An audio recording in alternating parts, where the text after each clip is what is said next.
چونٹیوں کی وادی سے جب آپ کا ذکر ہوا اور گزر ہوا تو آپ کا تخت آسمانوں پر اڑ رہا تھا، اور آپ کا جو نیچے زمین پر چونٹیوں کی وادی تھی، تو جو چونٹی تھی وہ آپس میں بات کرنے لگی، قالت نملۃ یا ایھا النمل ادخلوا مساکنکم، جو ان چونٹیوں کی رانی تھی اس نے کہا کہ تم جلدی جلدی اپنے گھروں کے اندر، اے چونٹیوں اپنے بلوں کے اندر گھس جاؤ اور داخل ہو جاؤ، لا یحطمنکم سلیمان وجنودہ وہم لا یشعرون، کہیں ایسا نہ ہو کہ کچل دیں سلیمان علیہ السلام کا یہ لشکر جرار تمہیں اور ان کو خبر بھی نہ ہو۔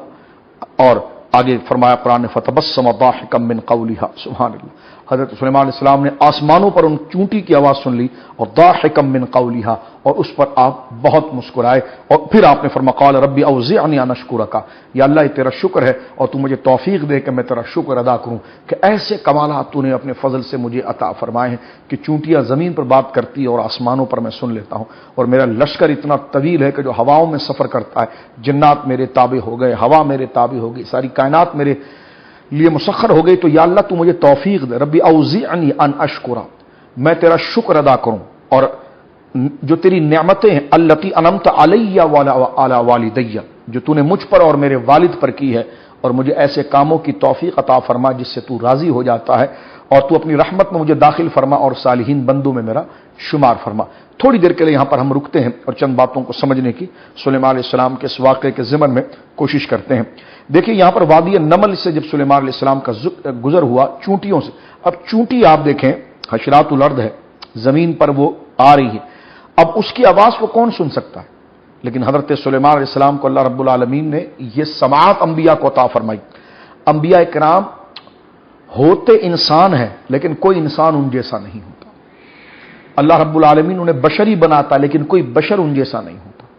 وہ اللہ رب العالمین کی خلق میں سے ہوتے لیکن کوئی مخلوق ان جیسی نہیں ہوتی، یعنی اللہ رب العالمین ایسے کمالات انہیں عطا فرماتا ہے، انہیں دیکھنے کی ایسی صلاحیت دیتا ہے، انہیں سونگنے کی ایسی صلاحیت دیتا ہے، انہیں بولنے کی ایسی صلاحیت دیتا ہے، ان کے بازو میں اللہ رب العالمین ایسی طاقت رکھتا ہے، ان کی سماعت میں اللہ رب العالمین ایسی طاقت رکھتا ہے، اور ان کے بدن میں اللہ یہ صلاحیت رکھتا ہے کہ اگر وہ مزاروں میں رکھ بھی جائیں اور مزاروں میں تشریف فرما بھی ہو جائیں تو مٹی ان کے بدن کو نہیں کھاتی۔ یہ اللہ رب العالمین جل وعلا نے ان کو کمالات عطا فرمائے، اور ان کمالات میں سے کمالات یہ کہ ان کی سماعت،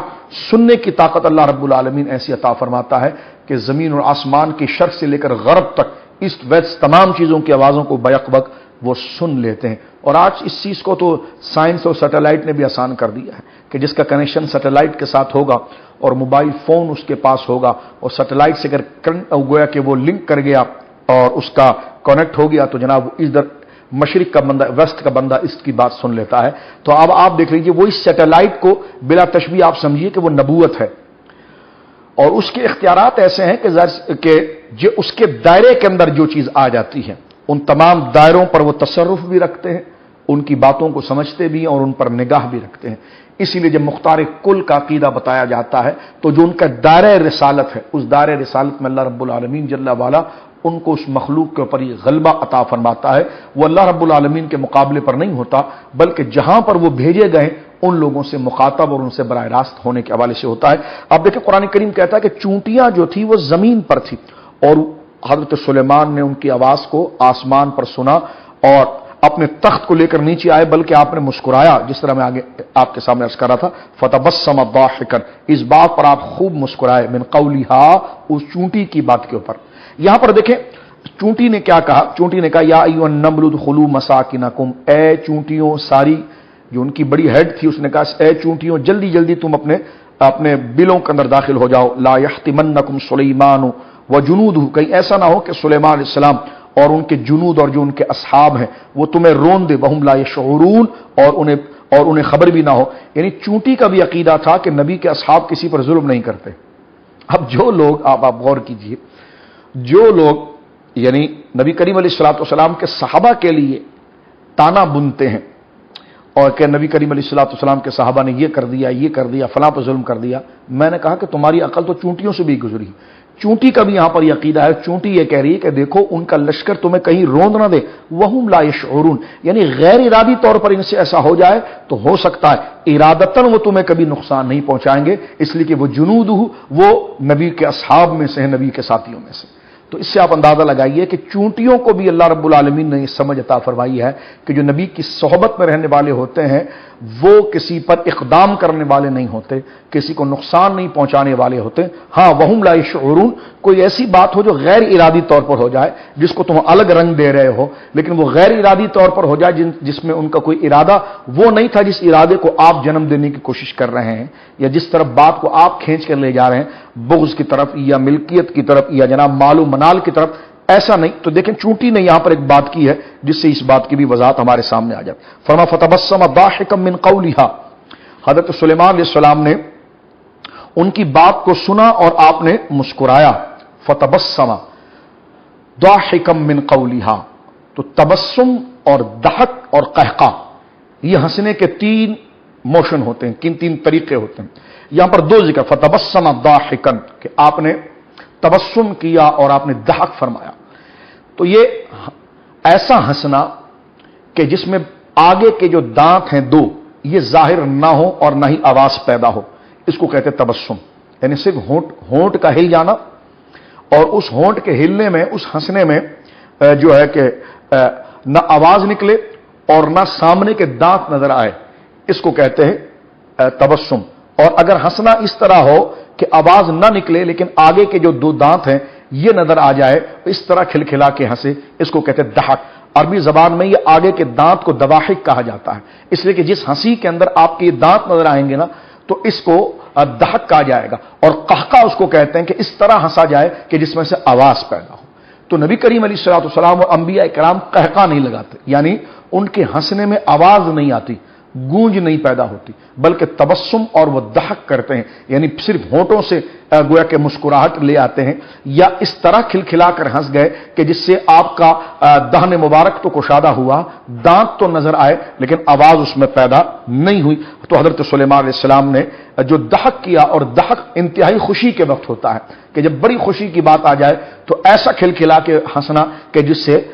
جو ہے کہ آگے کے دواحک یہ دانت نظر آ جائے، اس کو کہتے ہیں ضحک۔ اب مختصر یہ سمجھ لیجئے کہ ایسا ہنسنا کہ جس میں آواز نہ ہو، آواز ہنسنے میں آ جائے تو قہقہ کہا جاتا ہے، اور آواز نہ ہو لیکن دانت نظر بھی نہ آ رہے ہوں تو یہ تبسم ہے، اور آواز نہ ہو اور دانت نظر آ رہے ہوں تو یہ ضحک ہے۔ تو انبیاء کرام سے تبسم تو ثابت ہے، ہمارے نبی مکرم صلی اللہ علیہ وسلم سے تبسم ثابت ہے، ضحک ثابت ہے، لیکن قہقہ حضور علیہ الصلوۃ والسلام سے ثابت نہیں ہے۔ چند احادیث یہاں پر ذکر کرتے ہیں، جو بات آ گئی ہے تو سرکار دو عالم صلی اللہ علیہ وسلم کا انداز مسکرانا جن واقعے کے تحت ہے وہ ہم آپ کی خدمت میں ذکر کرنا چاہتے ہیں، یعنی تبسم، ضحک اور قہقہ۔ قہقہ وہ ہے کہ جس میں آواز ظاہر ہو جائے، تو قہقے کے اندر آواز آ جاتی ہے، اور تبسم اور ضحک کے اندر آواز نہیں آتی۔ تبسم وہ ہے جس میں صرف ہونٹ گویا کہ جنبش کرتے ہیں، دانت نظر نہیں آتے، اور جس میں سامنے کے دانت بھی نظر آ جائے اس کو ضحک کہا جاتا ہے۔ صحیح بخاری شریف کے اندر حدیث موجود ہے، حدیث نمبر 6092، حضرت ام المومنین حضرت عائشہ صدیقہ رضی اللہ تعالیٰ عنہ کہتی ہیں کہ رسول کریم صلی اللہ علیہ وسلم کو کبھی اس طرح ہنستے ہوئے نہیں دیکھا کہ آپ کے منہ کا اندرونی حصہ حلق تک نظر آیا ہو اور آپ مسکرایا کرتے تھے، یعنی سرکار علیہ الصلوۃ والسلام اکثر وقت میں سرکار علیہ الصلوۃ والسلام تبسم فرمایا کرتے تھے۔ اور حدیث پاک کے اندر ایک تفصیلی حدیث ہے کہ جس کو رسول کریم صلی اللہ علیہ وسلم کی جانب منسوب کیا گیا اور ذکر کیا، اور یہ بھی ابو داؤد شریف کے اندر موجود ہے، اور ابو داؤد شریف میں حدیث نمبر 2602۔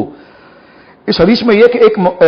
راوی کہتے ہیں کہ میں ایک موقع پر حاضر تھا کہ جب حضرت علی المرتضیٰ رضی اللہ تعالیٰ عنہ کے سوار ہونے کے لیے ان کے پاس سواری لائی گئی، یعنی حضرت علی رضی اللہ تعالیٰ عنہ کے پاس سوار ہونے کے لیے سواری لائی گئی۔ جب انہوں نے اپنے